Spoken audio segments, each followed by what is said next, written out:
Les Égyptiens anciens n'ont jamais adoré le soleil. Le dieu Ré est en effet un dieu du volcan. Voici l'une des révélations détenues dans cet ouvrage intitulé « L'Égypte ancienne, l'Afrique et le volcan ».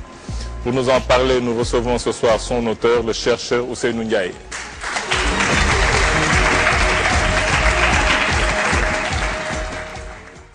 C'est quoi les tracasseries que vous avez eues pour cette édition? Pourquoi depuis 2006, je crois, vous ne parvenez pas à éditer ce livre? Je pourrais peut-être vous poser la même question, parce que je n'arrive pas à comprendre, ou alors je comprends que je suis un peu trouble-faite. Parce que c'est un ouvrage qui pourrait un peu déranger, disons... Le monde voilà. De l'égyptologie. De l'égyptologie également. Parce que vous parlez du dieu Ra, du dieu Ré. C'est la même chose. C'est la même chose. Voilà. Donc tout le monde, nous, on nous a tous appris que c'était le dieu soleil. Donc Amon-Ra, vous dites que c'est pas un dieu soleil et que c'est un dieu volcan. Là, vous révolutionnez complètement l'égyptologie. Absolument. Donc je vais à l'encontre de ce que l'égyptologie classique a développé sur Ré, dieu du soleil, et toute l'égyptologie, n'est-ce pas, sur toute la planète. Et je vais aussi à l'encontre d'un statu quo, disons, d'un establishment, qui veut que les pays anciennement colonisés restent en Afrique, au sud du Sahara, encore sur les traces de l'ancien colon. Nous avons des langues officielles étrangères. Et aucun pays au monde ne s'est jamais développé avec une langue étrangère. De la théorie que vous développez ici par rapport au volcan Ra, vous parlez aussi du Wolof, du fait même qu'on pourrait dire que les Égyptiens anciens parlaient le Wolof. Parce Absolument. Que toutes les similitudes qu'il y a là dans votre livre. Absolument. Même un peu par rapport au générique Ra, vous parlez de beaucoup de volcans qui ont ce genre de générique. Mandara au Cameroun. Il y a Tarawera, Nouvelle-Zélande, Arara, Turquie, Mara, Soudan. Donc vous étayez un peu, on voit à travers des illustrations, des images, que parfois, c'est vrai que l'éruption volcanique a été un peu symbolisée à travers des couronnes et des choses comme ça en Égypte ancienne. Et peut-être que pourquoi les gens n'ont jamais fait ce rapprochement?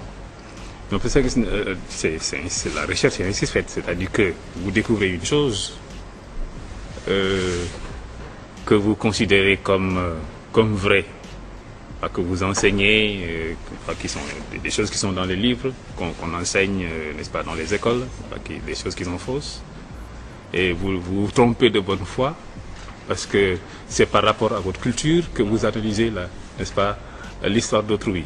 Parce que peut-être l'erreur si je peux appeler ça peut-être erreur, que les égyptologues ont fait, c'est principalement à cause du réservoir magmatique qui était symbolisé par une sphère, peut-être comme vous le dites, et tout le monde a cru que ce réservoir magmatique, c'était le soleil. Donc vous dites que c'est le réservoir magmatique. Il y a des illustrations où on montre un peu les rayons du soleil.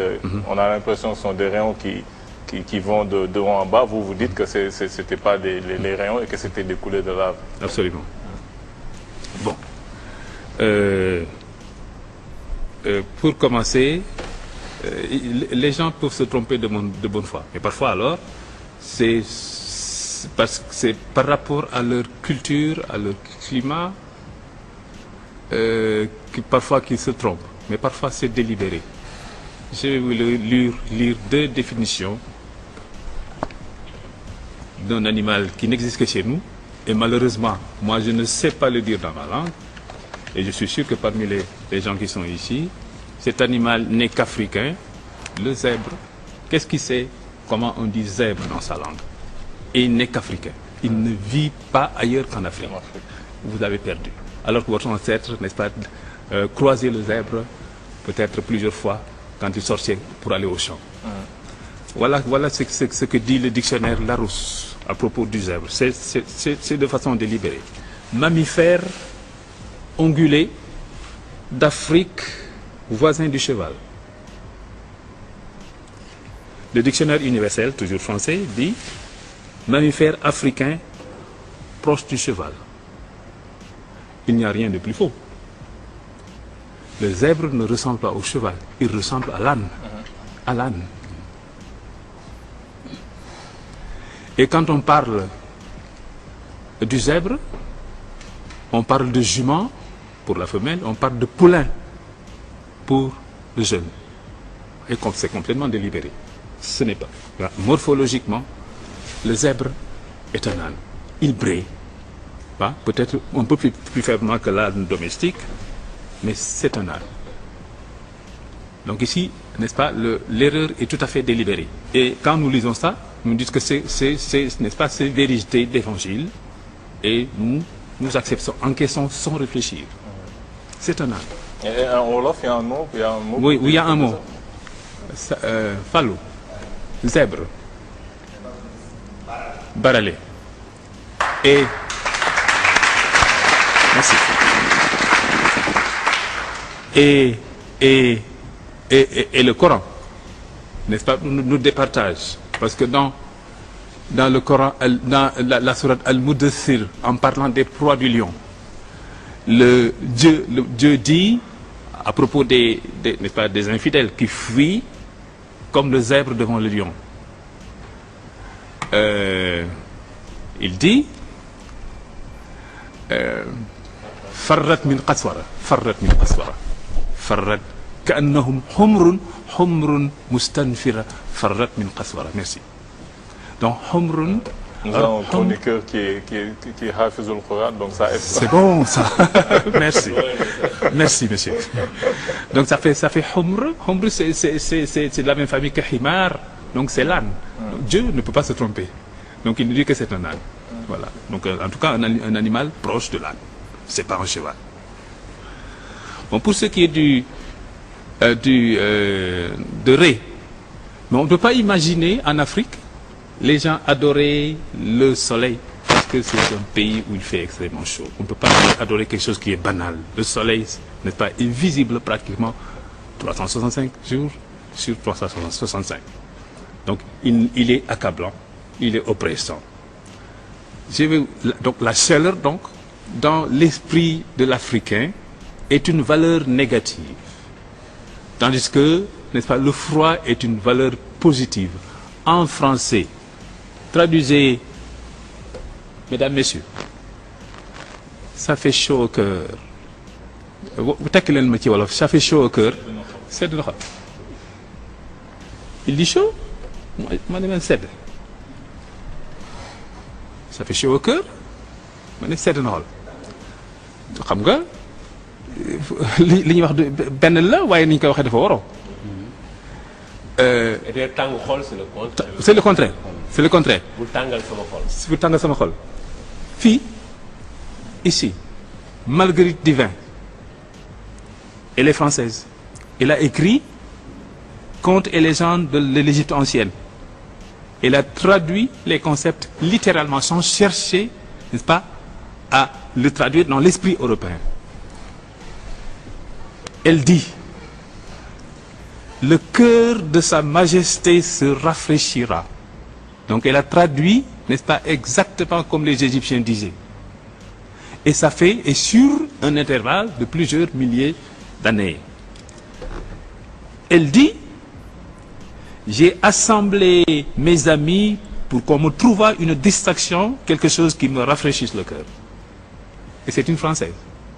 Donc elle dit normalement dans sa culture quelque chose qui me réchauffe le cœur, réchauffe. Donc il y a fondamentalement, n'est-ce pas, deux visions, n'est-ce pas, qui sont fondées sur des cultures qui sont spécifiques. Marguerite Divin dit: je lui ferai sentir le poids de mon bras. Ni ngeen koy tekkee. sama diisaayu loxo. waaw kay danaa ko wan sama diisaayu loxo. Et elle est française, elle traduit de l'égyptien directement avec l'expression égyptienne. Ra est un volcan. Waa rafet. Rafet. fête éclatée ma dugg tuuti ci wolof bi waaw dafa mel ni gis ngeen seen kii bi bouteille kii bégu gaz bi am na bonbonne ñu jàpp ne kooku moom mooy le réservoir magmatique c'est mooy ndaare c'est la dernière étape avant l'éruption. L'éruption elle-même se dit tak, le commencement. Le paroxysme se dit takarnase et l'accalmie se dit tek. Donc tak, takarnase, tek. La pyramide est un volcan artificiel et l'obélisque représente une aiguille volcanique. Le générique de Ra se retrouve sur d'innombrables volcans sur la surface de la Terre. Ararat en Turquie, Nyamuragira, Nyaragongo en RDC,